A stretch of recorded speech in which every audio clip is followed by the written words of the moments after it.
L'épisode commence avec Meriem, qui marche dans la rue lorsque son téléphone sonne. C'est Octet, qui prend de ses nouvelles après sa première journée de travail. Meriem lui raconte que tout s'est très bien passé et que sa patronne s'est montrée très gentille. Mais Octet a déjà une autre surprise pour elle. Il lui demande de se rendre immédiatement à une agence immobilière afin de découvrir la maison qu'il a trouvée pour elle. Meriem est surprise et tente de refuser, expliquant qu'elle travaille désormais et qu'elle peut trouver un logement par ses propres moyens. Pourtant, Octet insiste. Il lui affirme qu'il ne veut pas la voir vivre dans un appartement misérable et lui demande simplement de visiter la maison, sans se soucier du loyer ou de l'argent. Avant de raccrocher, il lui promet même une nouvelle surprise pour la soirée. Pendant ce temps, Savas partage un thé avec Gulumser à la pâtisserie.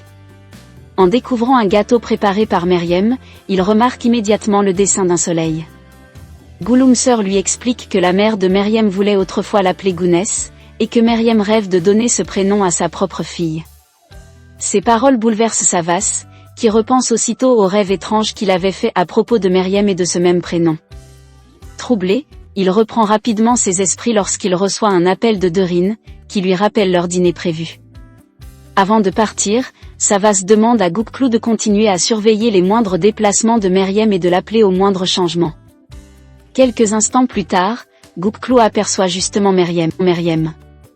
Tout excité, il la suit discrètement jusqu'à la maison qu'Octet a louée pour elle. Il prévient aussitôt Savas que Meriem vient de visiter l'une des maisons que le procureur avait lui-même repérées plus tôt dans la journée. Pour lui, il ne fait désormais plus aucun doute qu'Octet cache quelque chose. Pendant ce temps, au restaurant, Dorine remarque que Savas est complètement distrait.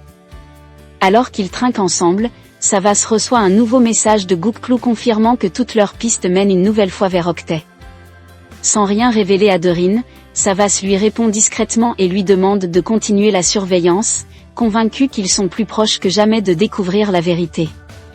Pendant ce temps, Octet retourne à l'hôtel où il a installé Meriem.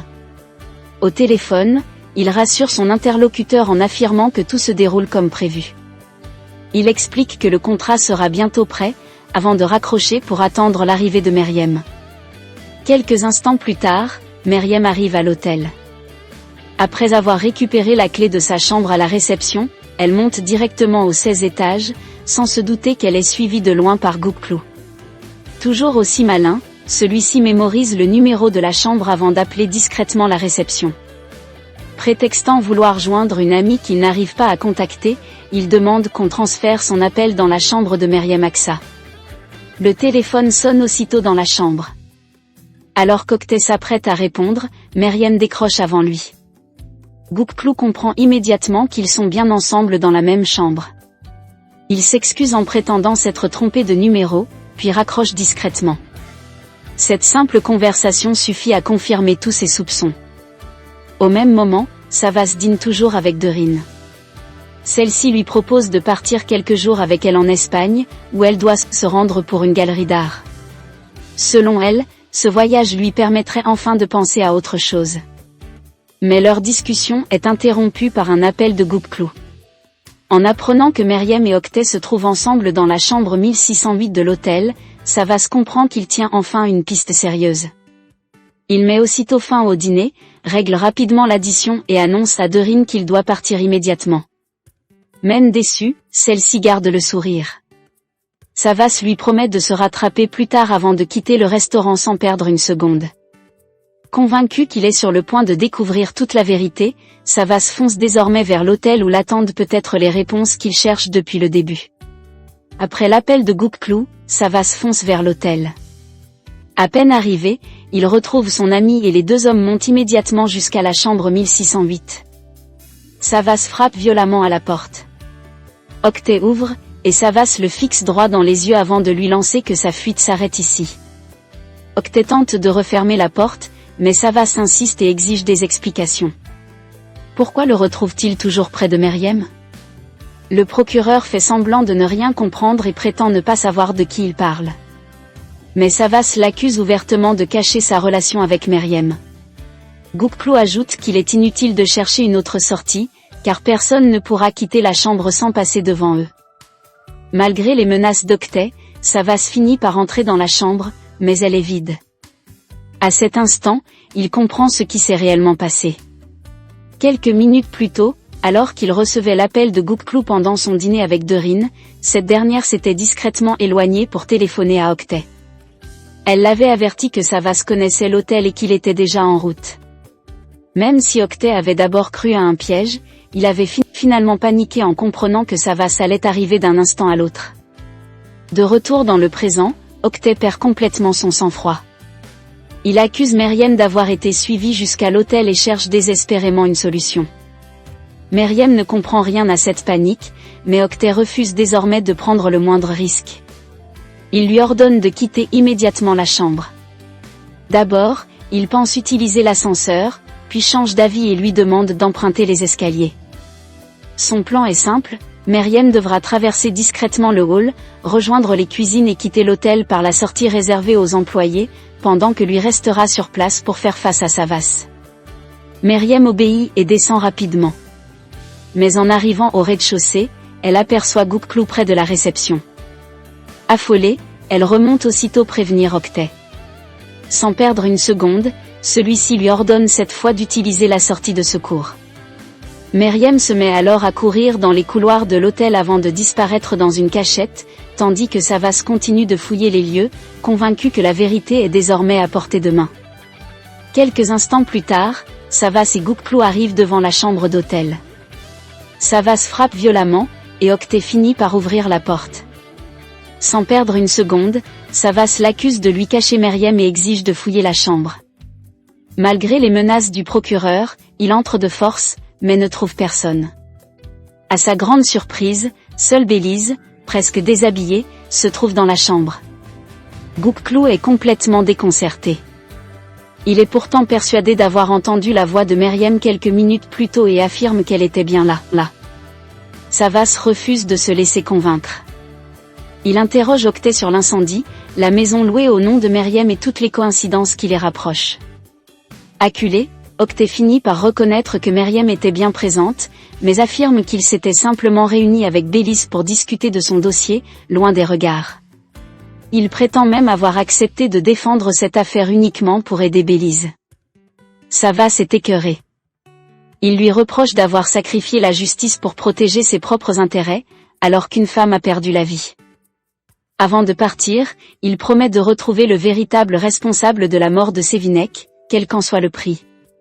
Pendant toute cette confrontation, Meriem, cachée dans le couloir, entend chaque mot sans être découverte.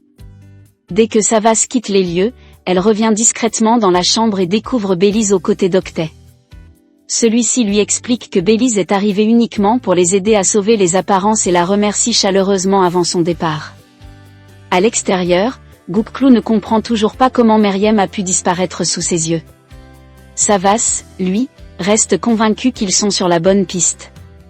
Selon lui, Octet et Bélise ne prendraient jamais autant de risques pour sauver une simple boulangère. Il protège forcément une troisième personne, bien plus importante. Gouk-Clou propose alors de porter plainte, mais Savas refuse. Il est persuadé qu'une procédure judiciaire ne ferait que ralentir l'enquête. Pour lui, une seule chose compte désormais, découvrir l'identité de la personne que tout le monde cherche encore à protéger.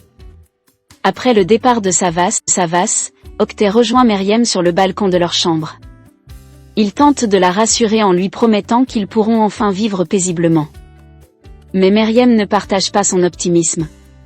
Elle lui reproche de vouloir construire leur avenir sur une succession de mensonges. Pour elle, cet accident n'a pas seulement détruit leur propre vie, il a aussi brisé celle d'autres personnes. Octet essaie de justifier ses actes. Selon lui, tout ce qu'il fait est motivé par son amour pour elle. Il lui rappelle même qu'elle aussi a menti autrefois pour le protéger. Malgré ses explications, Meriem reste profondément troublée. Elle avoue qu'elle commence à avoir peur de la facilité avec laquelle il mente désormais. Octet préfère mettre fin à la discussion et lui demande simplement de se reposer avant de quitter la chambre. Pendant ce temps, chez les Sargoun, Savas joue avec le chien dans le jardin. Depuis la fenêtre, Yurdal l'observe en silence. Tulin tente de convaincre son mari d'aller parler à son fils, mais Yurdal refuse. Trop fier pour faire le premier pas, il estime que c'est à Savas de venir vers lui. Touline lui rappelle pourtant qu'ils vivent sous le même toit et qu'il est temps de mettre fin à cette guerre familiale. De retour dans sa chambre, Meriem remarque soudain un chapeau appartenant à Bélise, oublié sur le lit. Troublée, elle descend immédiatement à la réception pour demander des explications sur la chambre. La réceptionniste lui révèle alors un détail qui la bouleverse. La chambre n'a pas été payée directement par Octet, mais dans le cadre d'un accord conclu avec Sargun Holding. Sous le choc, Meriem comprend que la famille Sargun est liée à toute cette histoire d'une manière qu'elle n'imaginait pas. En quittant l'hôtel, elle tente aussitôt d'appeler Octet, mais celui-ci refuse de répondre. Seule, en pleine nuit, Meriem s'éloigne lentement dans les rues, envahie par le doute.